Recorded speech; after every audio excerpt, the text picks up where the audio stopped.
Dear Amberlynn Reid, you need a wake-up call, so here's your sign. I recently found you just because of actually reaction channels to you, and I thought, here's a girl who is really trying. Clearly she repeats patterns, but you know, maybe eventually as she gets older, she'll start listening to people's advice and all of that. So I actually found her only 2 months ago or so. And I actually started watching her videos, your videos, Amberlynn. And I was just like, I think it was about the time she started Optavia, and then she quit Optavia, and then Anyway, she's jumped to now 3 different diets since I've started watching her within the last couple weeks. And I just think that is incredibly sad and non-conducive to her weight loss. So I wanted to pop on here and give some unsolicited advice to you, Amberlynn Reid. When I was a teenager, I got to almost 160 pounds when I was 14.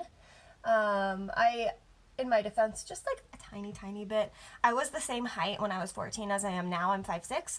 So it kind of carried on my body decently. I had a lot of fat on my legs and on my around my stomach a little bit, but mostly it was a lot of weight on my legs. My wake-up call for losing weight was a couple things. I was being bullied for my weight because I kept gaining weight as a kid up until I was 14. And my wake-up call was when my mom brought me and my brother on vacation to Florida, and we walked around like Disney World and the zoos and Kennedy Space Center and all of these places for 2 weeks straight. And, you know, we were eating just regular meals, but drinking tons and tons of water because it was like July in Florida, which, and I live in Colorado where it's dry, so it's a dry heat, you know. And the weight on my legs actually, or the fat around my legs started to go away. And that's when it kind of hit me that wasn't muscle, that was fat, which I didn't realize it was until the weight started going away. So I started being a lot more conscious about my water intake. I had 2 liters of water prepared for the day, just to basically, like, that's my goal, drink at least 2 liters of water. And so I started with very, very, very small goals.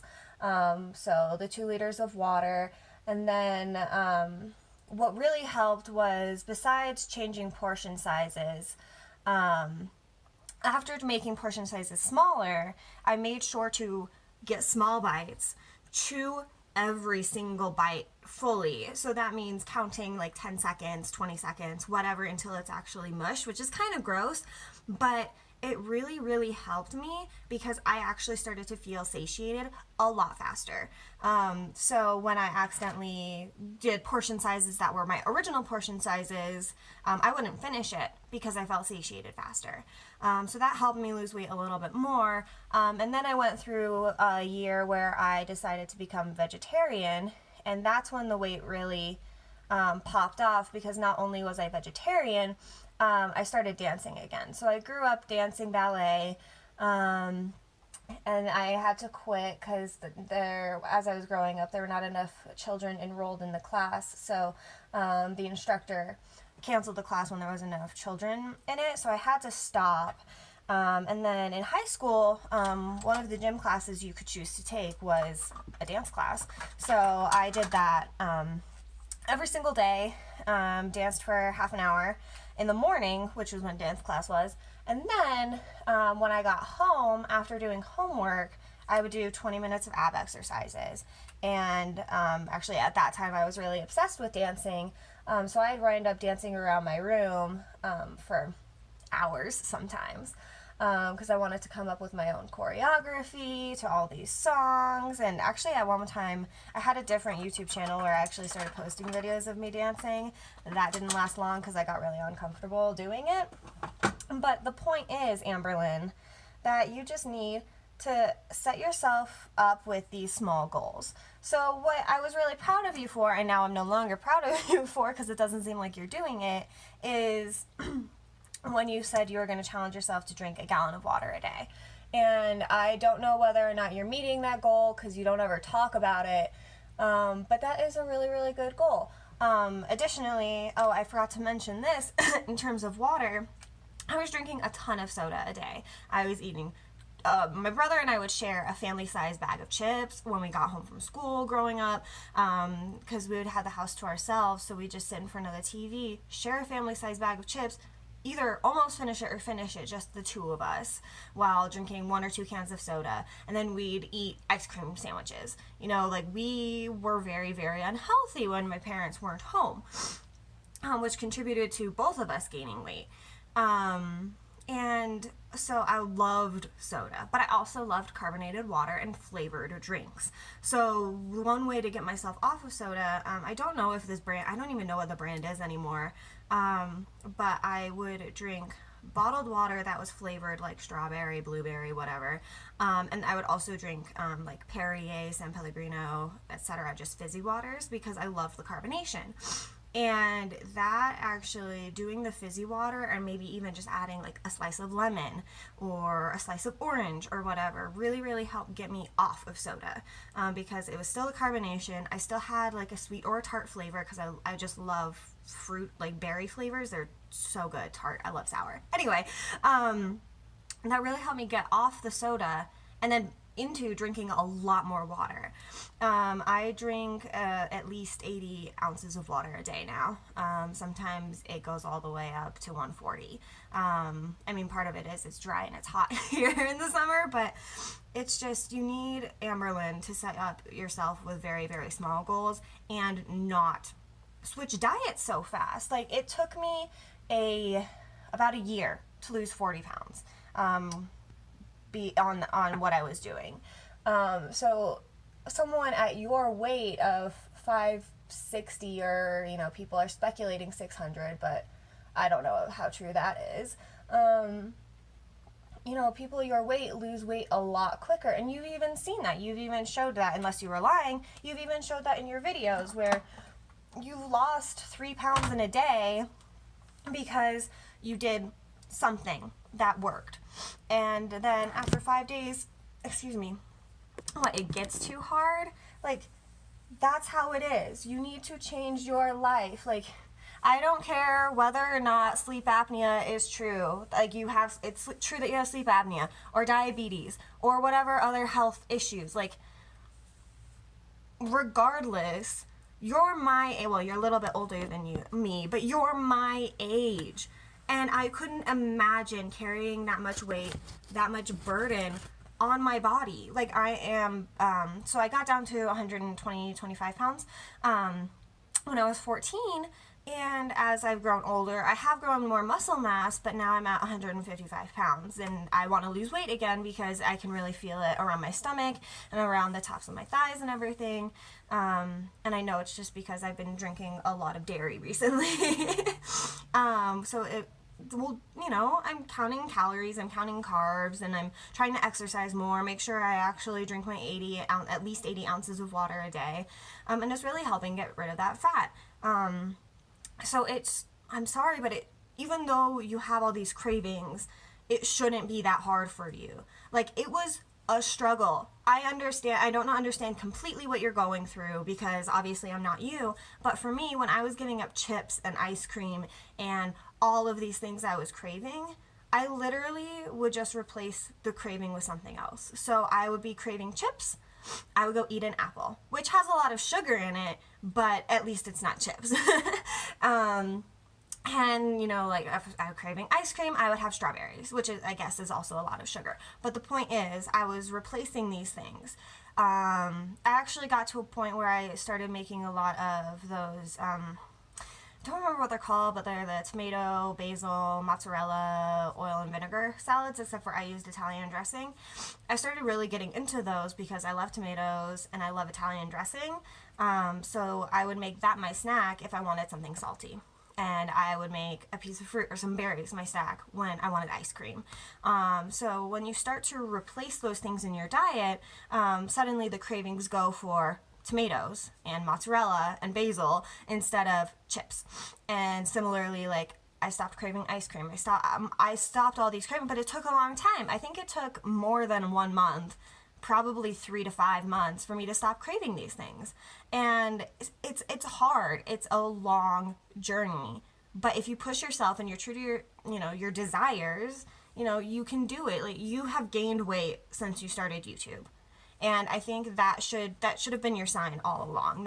You either need to get off of YouTube, or you need to make a real drastic change. And I think that you're afraid of people stopping watching you when you start losing weight. And I don't actually agree with that. I think that people will continue to watch you regardless, because I know for me, I'm going to keep watching you because I want to support you in weight loss. Like, you are going to die before you're 30 if you keep on this journey.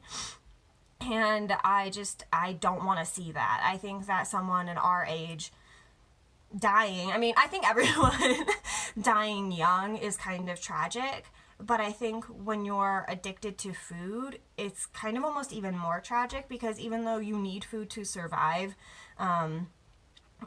you have the tools necessary to stop it. And I think that a lot of people will stop going and writing hate comments and disliking videos and all of that the second you actually start to make a drastic change.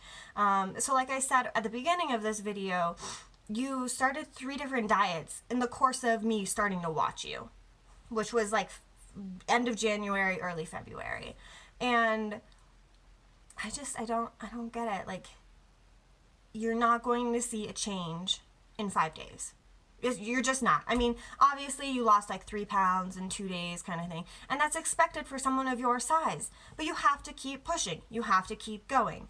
And, another thing that I did when I was craving things, I would drink water, because I did a lot of research as a teenager, and I saw that sometimes when you feel hungry after you've eaten, it's because you're thirsty. So I would drink an 8-ounce glass of water, and if I was still hungry, I would eat something, but I would eat something healthy.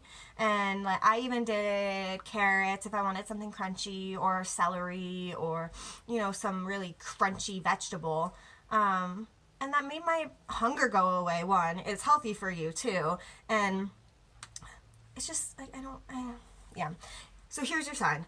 Do small, achievable goals. And that's why people always say that SMART goals are the ways to go. It's like attributable or achievable or whatever, small. You need to set these things. So for the next month, only drink water.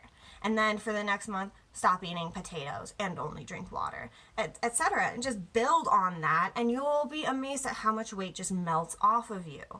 Like, it's a hard journey, and you need to take this seriously.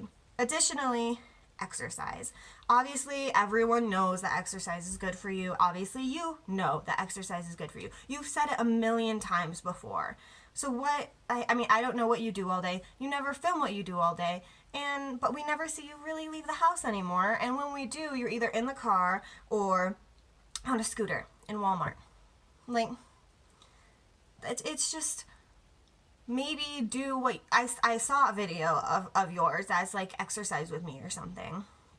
And I don't know if, I think it sounds like you can't do that kind of exercise anymore, but I haven't watched it yet. But really, what would be good for you is if you're sitting on the couch watching a movie, having weights. And it doesn't even have to be like go to the store and buy weights. You can literally get cans out of your cupboard and just, bicep curls, these ones. Just sit there moving your arms with a weight. Similarly, stand up every 10 minutes. Walk around the couch, sit down. Like, that will help increase the circulation. It will help, get a little bit of the weight off, a little bit of movement. And it just works. And it revitalizes you. It really gives you a lot more energy. And I'm going to give an example before I stop ranting about this. But I work a general 9 to 5. And I do have a standing desk. So I wind up standing all day because I concentrate better that way. But I stretch when I'm at my desk, but I have a timer for every 20 minutes to drink water, look away from my computer, and sometimes if I have time, to go for a walk around my building.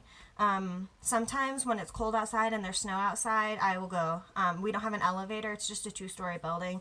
I will go down the stairs on one side of the building, go up the stairs on the other side, and I'll do it a couple times, and I'll sometimes even take the stairs 2 at a time to give myself a little bit of more, extra effort kind of exercise. And if that doesn't work, if I don't have the time to go around the building, then I will go walk to the water cooler and back. Because the water cooler is halfway between, is in the middle of the building, and I'm at one end completely. And it just really helps re-energize me, re-motivate me. And I think that can really be helpful for you too. And like I said, it doesn't have to be around the building. It doesn't have to be around your house. But the small goals of every 20 minutes when a movie's on, getting up, walking around your couch, or walking around the living room one rotation, and then sitting back down, I think could be really beneficial. And then you could eventually get up to walking to, I don't know how your house is laid out, but walking to your bedroom and back and around the living room, or walking to, his name was Ricky and someone else. I don't know all your housemates' names. I only know Becky, really.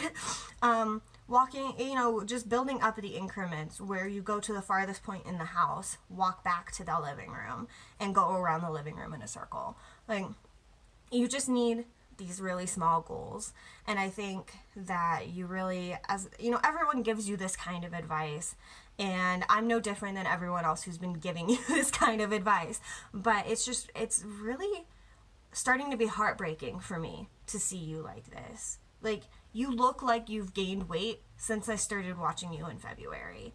And it's just shocking to me. And I don't want to see, like I said, I don't want to see anyone die, but I don't want to see someone my age dying because of a food addiction. And additionally, because you stop taking a lot of your medications, I think you need to find a doctor that can give you, really a psychiatrist who can get you on the right antidepressant. Maybe go a little bit over your diagnosis a little bit more. I'm not speculating on your mental health, but you have talked about how you've gone on and off antidepressants before. Like, I found the right one right away, which was fantastic. I didn't have to do the trial and error, which is very rare. Most people have to do trial and error. And I think that you really need to spend a lot more time focusing on that.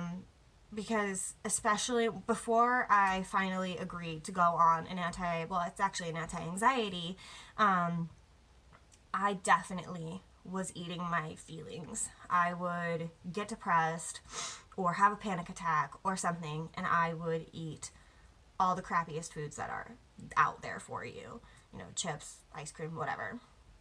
And I think that once you find the right either SSRI or, other anti-anxiety, antidepressant medications, you can really benefit from that, and that will really help motivate you for weight loss. Like, when I started my anti-anxiety medication, I started actually going and doing things that I used to love but stopped doing because I was just in this vicious cycle. And I just don't understand why you aren't taking your mental health more seriously, because I think your mental health is seriously affecting how you will eventually either lose or gain weight. And at this rate, because you're not seeking therapy and not seeking medication, and which you don't have to be on medication the rest of your life. That's the whole point. They like you to have talk therapy and medication to work in combination, because the talk therapy is a long-term treatment and the medication is a short-term treatment. So I do think that your mental health is severely affecting your ability to lose weight, and it's just, I think I've said it a million times now in this video. You need to take your health seriously. I do not want to see you die before you're 30. And it's just something that would be completely heartbreaking for me. I'm not watching you because you are being a train wreck. I'm sorry, you are kind of a train wreck, but I am watching you because I want to see you succeed. I want to be there to cheer you on and say, yes, girl, Yes, you're low 500s, you're in the 400s, you're in the 300s. Congratulations. And it's just, there's something that needs to change, either mentally or in your house. And I, like I said, I wish you would take this seriously. Here's your sign. Love you, Amberlynn. I think you're hilarious. And I don't want to see you die before you're 30.